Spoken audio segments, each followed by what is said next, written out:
Ba-da-da-ba-ba-ba-ba-da. So, first thing, the new Indiana Jones is coming in December. So we're going to check out a preview of the game of someone who has tested the game. So let's get it, huh? Welcome to the Viking stream! The last truly great Indiana Jones movie came out 35 years ago. Since then, pop culture's most famous archaeologists' last two big screen outings have been flops. In fact, Indy's best work since The Last Crusade has come in video game form. 1992's LucasArts point-and-click adventure classic The Fate of Atlantis. Okay, let's stop right there. There has been a point-and-click game of Indiana Jones? I didn't know. But there's still, I think it was last year or previous this year. I think it was last year. I talked about a game which we crash land in Amazon, but I don't remember what it's called. Still to this day, I don't remember. It would be awesome to just have a stream where we play maybe 1 to 2 hours and check it out, but I don't remember what it's called. You are a handsome guy in Amazon saving your lady or some, I don't know, some kind of beautiful woman. That's all I remember. It would be amazing to jump back into that. The Collective's excellent third-person action-adventure The Emperor's Tomb on PS2 and original Xbox in 2003, and more recently, the Lego Indiana Jones games in 2008 and 2009. So no matter how you look at it, it's been a long time since Indy has showed out. And it's fair to wonder if the current generation of gamers even cares about Dr. Henry Jones and his relic-chasing, I'm looking forward to this. escapades. I'm here to tell you that after playing a few hours of Machine Games' Indiana Jones and the Great Circle, generations of gamers both new and old should care. Because as good as the studio's recent Wolfenstein reboots were, the Great Circle might be even better. Oh, that's good. Wolfenstein. I love those games. Haven't played the one with the daughters. But I mean,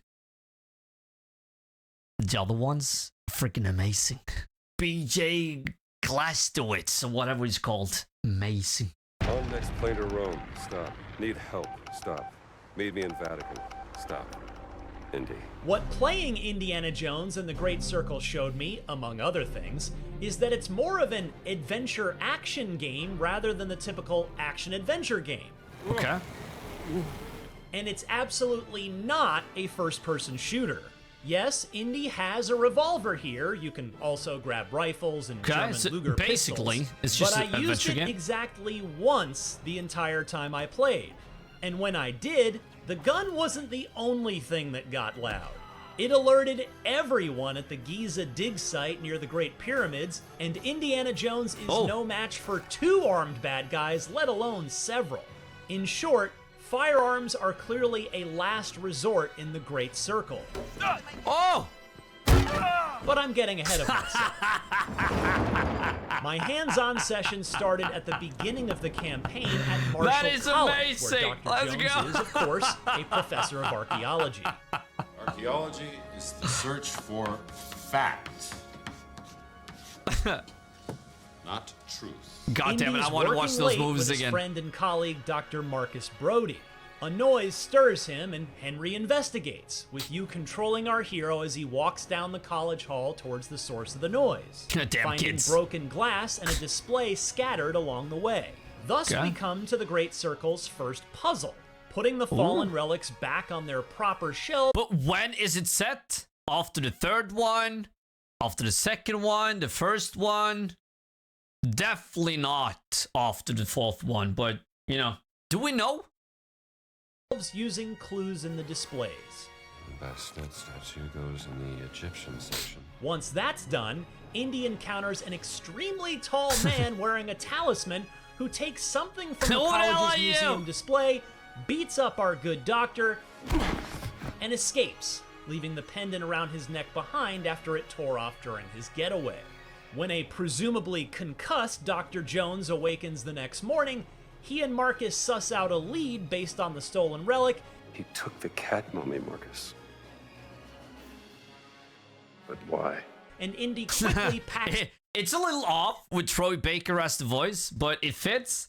But you know, you want Harrison Ford. It's so sad that they didn't get him as the voice. Maybe he didn't want to. Maybe it was too expensive. But at the same time, or maybe he just isn't a good voice actor. Like most of his big franchise, it doesn't seem like he cares. It just seems like, the money is good, so of course I'm going to do it. And I get that. Of course, it's a job, but at the same time, it would be amazing. For the Vatican, bringing only his bullwhip, the pendant, a vinyl record for a friend in Italy, and of course, Indy's infamous fedora. The gameplay during the Vatican mission reminded me of a classic game I didn't expect the Great Circle to tap into, but I certainly didn't mind. Thief. I suppose the nighttime setting and classic Italian architecture contributed to that vibe, but it was more so the fact that stealth is the dominant approach here. Along with the fact that there are a whole lot of doors to find keys to unlock, valuables to backtrack to later, and hidden items and information all over the place. Now what do the black shirts want with the Vatican? While Indy's fists are his primary weapon in the Great Circle, Sure you did your best, champ. I quickly learned that it's best to get something in his hands whenever possible, as sneaking up from behind with a sufficient... They have used so many different melee weapons just in the 4 minutes this video has been playing. I mean, it seems like you could grab anything. And I totally get why you don't want to use a weapon. If you just get with whatever weapon, with your fists, that's awesome. And since it's stealth, you know, you don't want to shoot. You don't want to make loud noises. Potent object can yield a one-hit stealth takedown. Oh, I say object, by the way, since most of what I picked up weren't proper weapons, but instead things like brooms, violins, guitars, shovels, a pipe wrench, a frying pan, etc.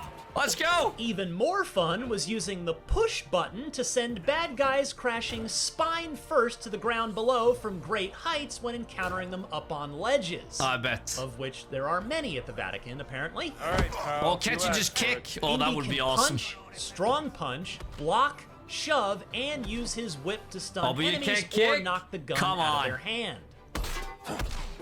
Get It's him! a simple system that works quite effectively in practice. And to once again reference Thief, you can pick up the bodies and hide them in dark corners to prevent other patrolling padres from discovering them. I mean, that isn't exactly Thief, but I get it. Like, I played an old Thief, but I also played a new one that came out. Holy shit, that's a long time ago. 15 years ago. Is that right? It's a long time ago. And I liked it. It wasn't perfect, but it was okay. So if you see that game on sale, I mean, jump in, play it. Note that you can't get too far, though, as carrying heavy adult humans around over one shoulder tires in... Adult humans? Heavy adult humans? Did he really say that? Padres from discovering them. Note that you can't get too far, though, as carrying heavy adult humans around over one... What else are you gonna carry? Heavy kids? That's just wrong. Huh? Tigers? Elephants? Mice? What's going on? Heavy adult humans. That's good writing. One shoulder tires Indy out, quickly spending his stamina. Fortunately, the Great Circle packs an upgrade system that lets you spend the adventure points you get from thoroughly exploring each environment and discovering secrets, and later, taking pictures of notable sights. You'll discover books that contain said upgrades, but you'll need sufficient adventure points to actually apply the new skill. Punch-Out, for example, replenishes your stamina when an enemy is knocked out. I also used Lucky Hat a few times, which gives you a second chance when killed, in which you're on the ground, the screen goes black and white, and your fedora is somewhere nearby.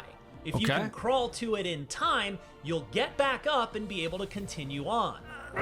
Oh, that's awesome. Hold on. We got it. Okay. Which gives you a second chance when killed, in which you're on the ground, the screen goes black and white, and your fedora is somewhere nearby. Okay, that's awesome. If you can crawl to it in time, you'll get back up and be able to continue on.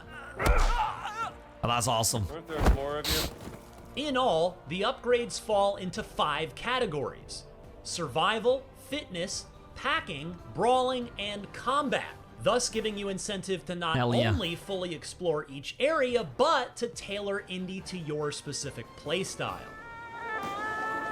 Oh, that's awesome. Can you dig it? Let's The go. third and final section I got to play fast-forwarded me to Giza, Egypt, a bit later in the campaign. Here, Indy had already connected with Gina.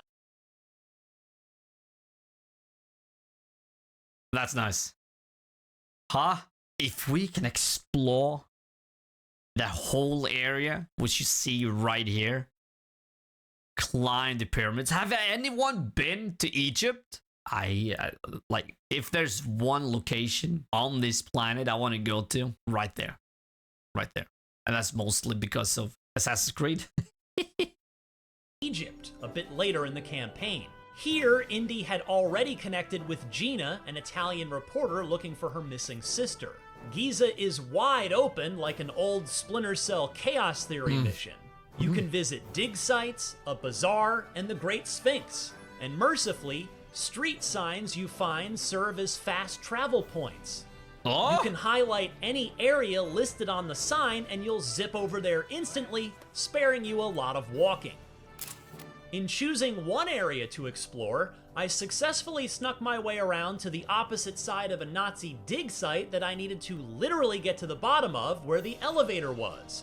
No one gets down to the tomb. Only to find that its 2 sources of power were disconnected. Why is this thing not working? Okay. This led to So, I mean, it seems like it's like he doesn't mention a lot of puzzles, to be honest. Maybe he'll mention that later, but I hope there's some good puzzles. That's the whole indie thing. Sequences into separate caves to get them turned back on.